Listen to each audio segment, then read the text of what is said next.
आज पुणी आउ गोटे नुआ भिडियो को आपण को स्वागत। ओडिशार शासन हस्तांतर ना दखल। नवीन पट्टनायक दीर्घ 24 वर्षर शासनर अंत घटी। 2024 निर्वाचन में बीजेडी को बीजेपी शोचनीय भाव में परास्त करी ओडिशा रे बीजेपी एकाकी 81 विधायक जीति संख्यागरिष्ठता हासिल करिछि। बीजेपी नेतृत्व में एनडीए मेंट केंद्र क्षमता दखल करथिबा बेले ओडिशा रे एकाकी सरकार गठन करी डबल इंजिन रो मोहर मारिछि। 2019 विधानसभा निर्वाचन में बीजेडी एकुटिया 112 सीट जीति राज्य रे सरकार गठन करथिला। किंतु 2024 निर्वाचन में एमिति कौन हैला जे बीजेडी पूरापूरी माटी कामुड़िला। एमिति कि बीजेपी रो एमिति केउ लहर ओडिशा रे खेलीगला जे एकाथरे 81 सीट दखल करी पकेइला। कहीं देश स्तर रे तो सही लहर काम कला नहीं। अति कष्ट मष्टरे मात्र 240 सीट ही आसी पारला। नरेंद्र मोदी तो हारू हारू जीति गले। केंद्र रे संख्या गरिष्ठता पछरे पड़ीगले। शेष में नीतीश एवं चंद्रबाबू नायडूर सहारा रे जहा ताहा करी सरकार गठन कले। ताहा भी अधिक दिन भैलिडिटी रहियो बोली जना पड़ू नहीं। एमिति हैला केमिति 2024 रे ईवीएम रो खेला होइछि कि ना सेमिति किछि नुहे। जदि किछि नुहे तेबे निर्वाचन अधिकारी माने भोटिंग परसेंट घोषणा रे बारंबार परिवर्तन करुतिले काहेकि। बिजू जनता दल डिसेम्बर 26 1997 रे ओडिशार पूर्वतन मुख्यमंत्री बिजू पट्टनायक पुओ नवीन पट्टनायक द्वारा प्रतिष्ठा करा जायतिला। बीजेडी प्रथमे भारतीय जनता पार्टी सहित एक मेंट गठन करी अटल बिहारी वाजपेयी नेतृत्व में नेशनल डेमोक्रेटिक अलायंस बा एनडीए रे सामिल होइथिले। 2009 ओडिशा विधानसभा निर्वाचन रे बीजेपी बीजेडी मेंट करी नवीन पट्टनायक ओडिशार मुख्यमंत्री होइथिले। नवीन पट्टनायकर शासन रे दुर्नीति निवारण पदक्षेप, अर्थनैतिक संस्कार एवं भित्तिभूमि विकास उपरे ध्यान देइथिले। तांकर सुच्च प्रतिछवि एवं प्रशासनिक दक्षता तांकु लोकप्रियता अर्जन करिथिला। 2009 रे कंधमाल आसन बांटिबा एवं सांप्रदायिक हिंसा संपर्कित मतभेद को लेकिन बीजेडी आ बीजेपी सहित मेंट जन थिला सेटा पूरा दिफाल हेगी परस्पर अलगा हेतिले।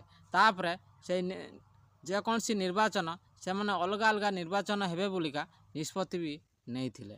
ओडिशा विधानसभा रे बीजेडी बहुमत हासिल करी एक जबरदस्त विजय हासिल करथिला। सेतेले भी नवीन पट्टनायक मुख्यमंत्री भाव में कार्य करथिले। 2024 राज्य निर्वाचन रे विधानसभा रे 147 सीट मध्यरु 117 सीट बीजेडी एकुटिया जीतिथिला एवं सही समय रे तार शासन दृढ़ करि पारथिला। विकास एवं कल्याण योजना उपरे नवीन पट्टनायक बहुत लोकप्रियता बढ़ी जाइथिला।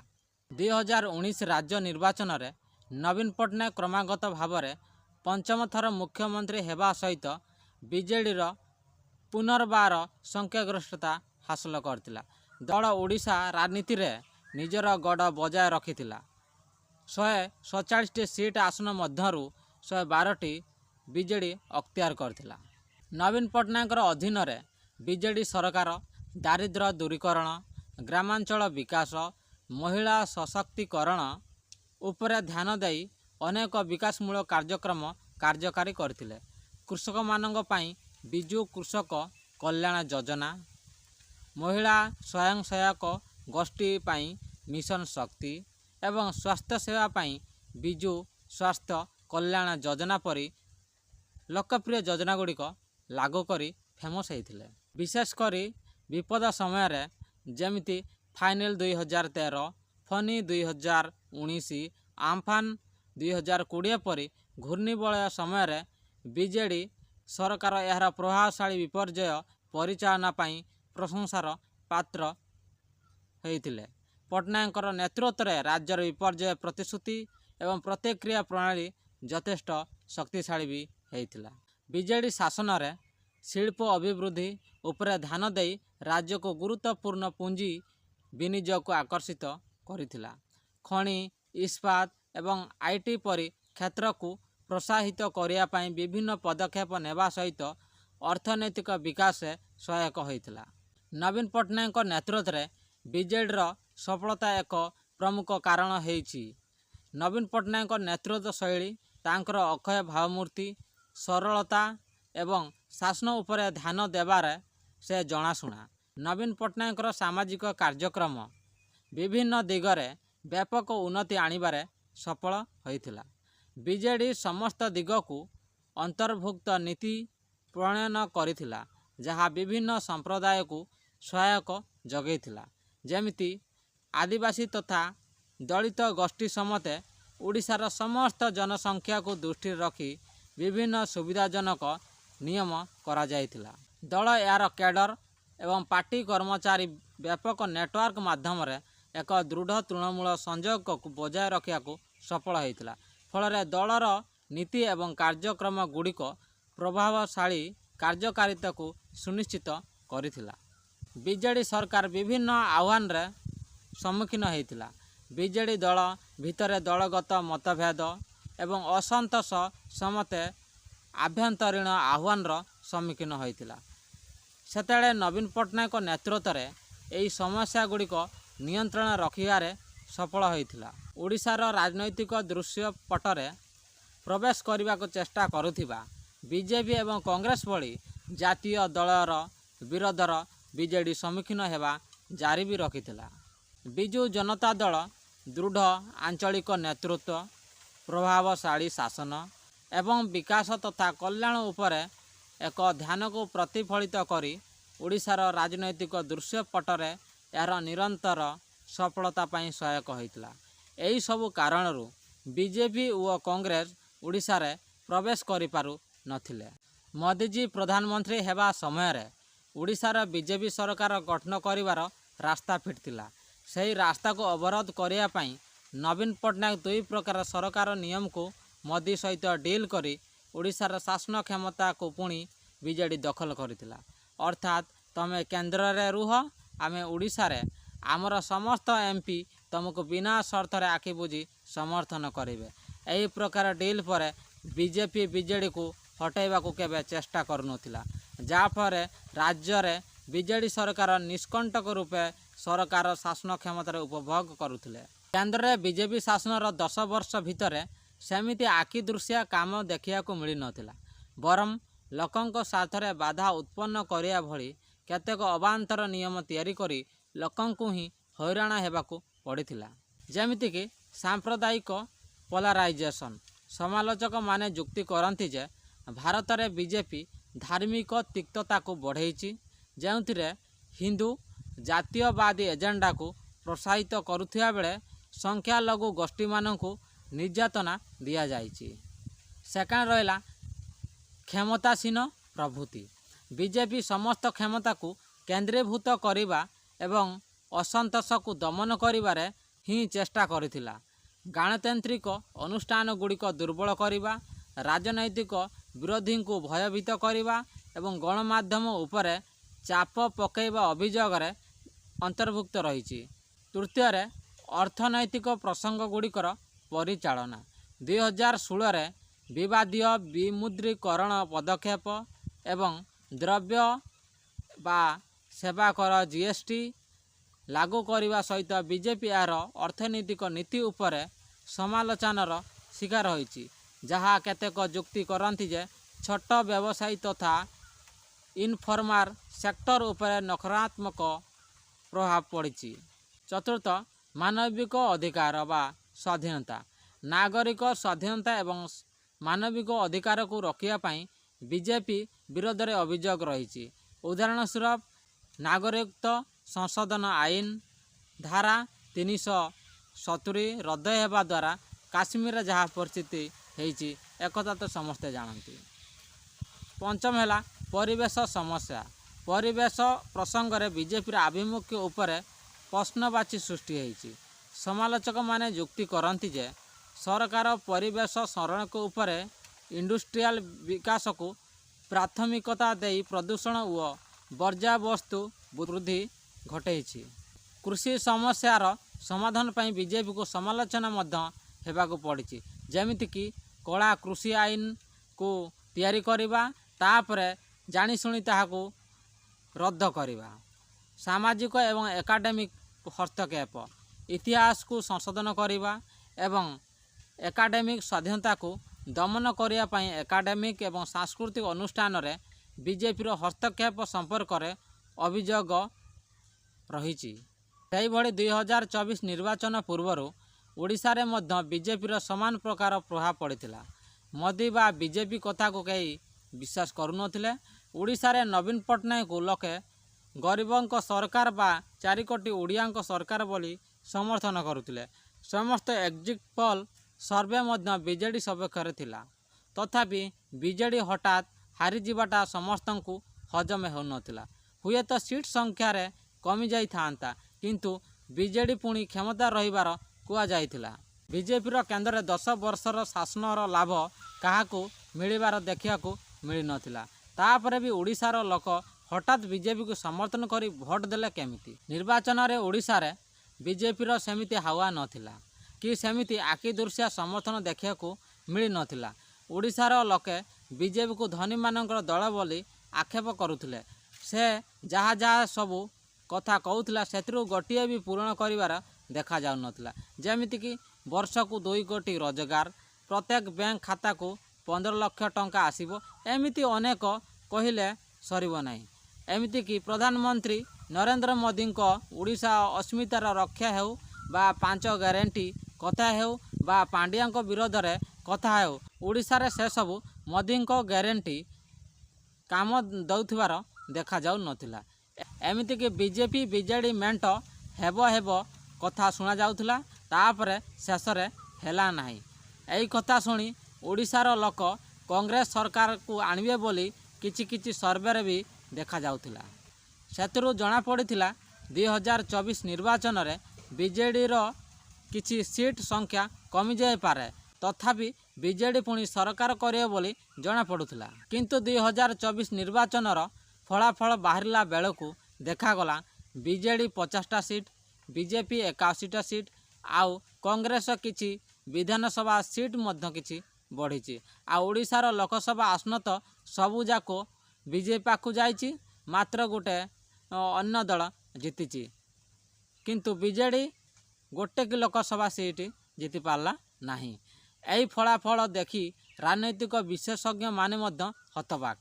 2019ରେ ବିଜେପି ଲୋକସଭା ସିଟ୍ 303 ଜିତିଥିଲା, କିନ୍ତୁ ଏଥର 2024ରେ 240ରେ ସୀମିତ ରହିଥିଲା। ମୋଦି ତ ହାରୁ ଅଳ୍ପକେ ବର୍ତ୍ତିଗଲେ। ଅର୍ଥାତ୍ ସାରା ଦେଶରେ ମୋଦି ଲହର କାମ କରୁନଥିବା ବେଳେ ହଠାତ୍ ଓଡ଼ିଶାରେ କାମ କଲା କେମିତି? ଏହା ସବୁଠାରୁ ଆଶ୍ଚର୍ଯ୍ୟ କଥା। 2024 ନିର୍ବାଚନ ପୂର୍ବରୁ ଦେଶରେ କେବଳ ଇଣ୍ଡିଆ ମେଣ୍ଟର ଲହର ଥିଲା। ବିଭିନ୍ନ ଏକ୍ଜିଟ୍ ପୋଲ୍ ସର୍ଭେରେ କେନ୍ଦ୍ରରେ ଇଣ୍ଡିଆ ମେଣ୍ଟର ସରକାର ହେବ ବୋଲି ଜଣାପଡ଼ୁଥିଲା। ବିଜେପି ମାତ୍ର 150ଟି ସିଟ୍ରେ ସୀମିତ ରହିବ ବୋଲି ନିର୍ବାଚନ ପାଗ କହୁଥିଲା। କାରଣ ଇଣ୍ଡିଆ ମେଣ୍ଟର ଜନକଲ୍ୟାଣକାରୀ ଯୋଜନାର ପ୍ରଚାର ପ୍ରସାରରେ ମୋଦିଙ୍କ ହାୱା ଉଡ଼ିଯାଇଥିଲା। ତଥାପି ବିଜେପି 240 ସିଟ୍ ଜିତିଲା କେମିତି, ତାହା ସମସ୍ତଙ୍କୁ ବିସ୍ମିତ କରିଥିଲା। କ'ଣ ଇଭିଏମ୍ର ଖେଳ ହୋଇଛି କି ବୋଲି ଲୋକେ ଟାହି ଟାପରା କରିବାକୁ ଲାଗିଥିଲେ। ଇଭିଏମ୍ର ବ୍ୟବହାର କେତେଦୂର ଠିକ୍ କି ଭୁଲ, ସେହି କଥା ମୋର ଏହି ଭିଡ଼ିଓରୁ ଆପଣ ଜାଣିପାରିବେ। ବିଦେଶ ଦେଶମାନଙ୍କରେ ଇଭିଏମ୍ ବ୍ୟାନ୍ ହୋଇଥିବା ବେଳେ ଆମ ଦେଶରେ ଇଭିଏମ୍ 100% ଠିକ୍ ହେଲା କେମିତି? ବିଦେଶ ଦେଶମାନେ ବ୍ୟାନ୍ କରିଥିବା ଇଭିଏମ୍ ଆମ ଦେଶର ସମସ୍ତ ବିରୋଧୀ ଦଳ ବିରୋଧୀ କରୁଥିବା ସତ୍ତ୍ୱେ ସୁପ୍ରିମକୋର୍ଟ, ଇଲେକ୍ସନ୍ କମିଶନ ଏବଂ ବିଜେପି ଦଳ 100% ଠିକ୍ କହୁଥିବାର କ'ଣ ସ୍ୱାର୍ଥ ରହିଛି? ପୂର୍ବରୁ ବି ଦେଖା ଦେଇଛି, ଯେଉଁ ଜଜ୍ ବିଜେପି ସପକ୍ଷରେ ରାୟ ଦେଇଛି ସେହି ଜଜ୍କୁ ଉପହାର ସ୍ୱରୂପ ବିଭିନ୍ନ ବଡ଼ ବଡ଼ ପଦବୀ ମିଳିଛି, ଏମିତିକି ରାଜ୍ୟସଭା ସିଟ୍ କି ଆଉ କିଛି। ତାହା ସହ ଏକପାଖିଆ ଭାବେ ନିର୍ବାଚନ କମିଶନକୁ ବିଜେପି ବି ନିଯୁକ୍ତି କରିଥିଲା। ତାହା ସହିତ ଇଭିଏମ୍ ତିଆରି କରୁଥିବା କମ୍ପାନୀ ଠାରୁ ବିଜେପିର ଏଜେଣ୍ଟ ଡାଇରେକ୍ଟର ଭଳି କାମ କରୁଥିବାର ବି ଜଣାପଡ଼ିଥିଲା। ଅର୍ଥାତ୍ 2024 ନିର୍ବାଚନରେ टोटाल कंट्रोल बीजेपी पाखरे थिला तथापि बीजेपी संख्या गरिष्ठ पाइबा कथा पाइला नहीं कहीं ताहार कारण बीजेपी रो नजर जो जो राज्यर आसन सबुरे पूरा पूरी हारिबा देखा जाउथिला सेही स्थान मानकरे ही ईवीएम रो खेल करा जाइथिला किंतु अन्य सीट मानकरे बीजेपी 100% जितियो बोली जानिथिला सेटारे ईवीएम रो खेल करा जाई नथिला जहाँ फल कि सही स्थान रे ही बीजेपी हारिबा सहित संख्या गरिष्ठतार पछरे पड़ जाइथिला जदि ईवीएम रो खेल हेई न थांता तेबे इलेक्शन परे उभय विरोधी एवं बीजेपी रो अन्य किछि नेता ईवीएम को कहीं दोषी करूचंती जदि ईवीएम टा ठीक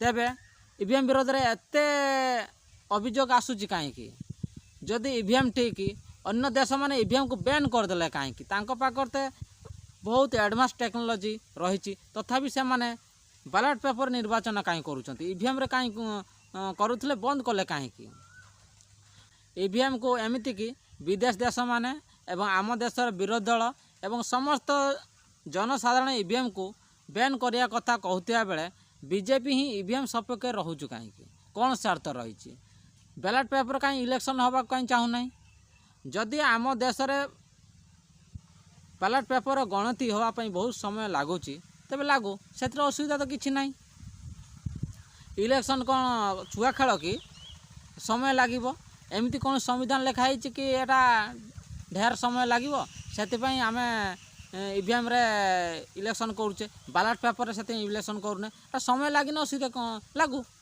कौन असुविधा रही इलेक्शनटा 5 वर्ष थरे हम से इलेक्शनटा फ्री फेयर आउ ट्रांसपेरेंसी होगा दरकार जदि ईवीएम विरोध में बारंबार कंप्लेन आसीबो तेबे आमे केबे ग्रहण करि परिबानी जे इलेक्शनटा एमिति कि निष्पक्ष होईची बुलिका एमिति कि जेकोसी लोक को भी पचारे से माने कहिबे एटा ईवीएम रो खेल होईची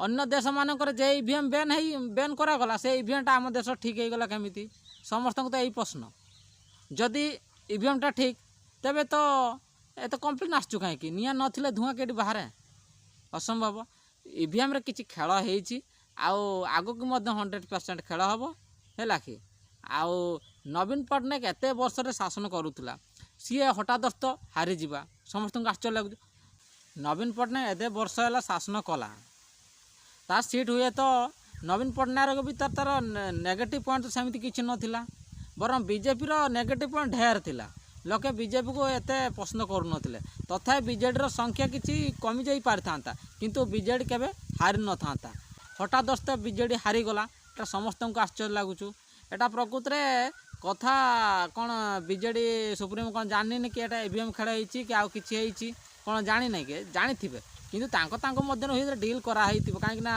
बीजेपी बीजेडी माने एनडीए रो मेंट दल सब आउ एमाने परस्पर मध्य हुए तो तांकर हस्तांतर तू नने ए वर्ष क्षमता माने यही 5 वर्ष तू नने यही 5 वर्ष तो क्षमता रह तापर मते छाड़ यही भाया होइथिबो काहे कि ना पूर्व आमे देखि आछे बीजेपी जे रोल केंद्र करे बीजेडी ताहाकु सांगे लागू करे किंतु अन्य राज्य में ताहाकु विचार करती हुए तो आवश्यक पड़ा धरा जो जब विचार ठीक लगला से लागू करेंगे न लागू करेंगे किंतु आमे आगु भी देखी आसचे बीजेपी जहाँ भी कहे बीजेडी ताहा करे आउ एटा हस्तांतर होईची बोले आमे कन्फर्म निहाती तो लगुच एटा क्षमता दखल कराई ना हस्तांतर कराई कहीं भी भावेनि जेटा दखल कराई बोले एटा निहाती जड़े भाव एटा निहाती हस्तांतर करा जाइछि बीजेडी बीजेपी को क्षमता हस्तांतर कराई बोलिका लोके समस्ते जानिले आउ डाउट भी करूचंती कहीं ना ईवीएम रो खेल जेते होउची ईवीएम रो कंप्लेन ही प्रत्येक न्यूज पेपर पाखरे आरंभ करू सब सोशल मीडिया सब देखा जाउची ईवीएम विरोध रे नेता आमकी कहला ईवीएम विरोध रे बीजेपी सुधा एबे भी से प्रश्न उठाउची कहीं के उठाउची ईवीएम जदि सचोट इलेक्शन होता तेबे ईवीएम विरोध रे कहीं प्रश्न उठाउची जदि से प्रश्न उठे ताने रिंग काउंटिंग करा जाओ कहीं रिंग काउंटिंग करा जाओ आउ जदि रिंग काउंटिंग करया पई जने कहूची कहीं इलेक्शन कमिशन रिंग काउंटिंग करू नहीं कहीं डरुचु कहीं ना डाल में कुछ काला है नन से डरुचु कहीं अरे बैलेट पेपर जो थिला कौन से 5 वर्ष पर भी जड़े रिकाउंटिंग करी से जानी पारुथिला जे ता भोट केते थिला बड़ी तार कमिची ना बढ़ी ना भूल गणा होती से जानी पारुथिला सेठी भी कन्फर्म होउथिला किंतु ईवीएम रे से सिस्टम नाही तेणुकर जड़े लोक ईवीएम को ही ऑटोमेटिक डाउट करिवो हैला कि आ जदि बा तोर जदि ईवीएम 100% ठीक तबे रिकाउंटिंग करा जाऊ सब खेल शेष से करें कहीं डाल में कुछ कला ना करता नहीं कहीं आज भिडियो एतिक धन्यवाद।